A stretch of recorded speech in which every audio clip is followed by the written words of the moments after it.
अस्सलाम वालेकुम। जवां है मोहब्बत तो जी है बेगाना, सुनाया है किसने खुशी का तराना। मोहब्बत करे मोहब्बत करे दुख सहे मुस्कुराए, दुख सहे मुस्कुराए।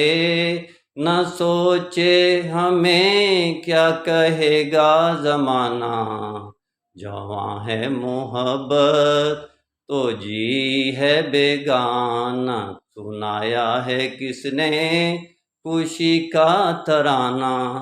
वो आँखों आँखों में बातें हो गई, वो आँखों आँखों में बातें हो गई।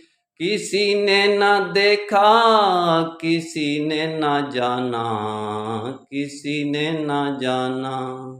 जवां है मोहब्बत तो जी है बेगाना, सुनाया है किसने खुशी का तराना। अब इस किस्म के गाने का बातें हैं, मैं तो मौसीकी के बगैर सुनाता हूँ, ये तरन्नुम से है, ये हलाल है, इसकी इस्लाम में इजाज़त है। अब तो यानी कि सेक्सी किस्म के गंदे गाने जो कि बच्चों में बैठकर भी बंदा नहीं सुन सकता और वैसे भी नहीं सुन सकता, वो इस्लाम की सोसाइटी उसको ज़ेब नहीं देती।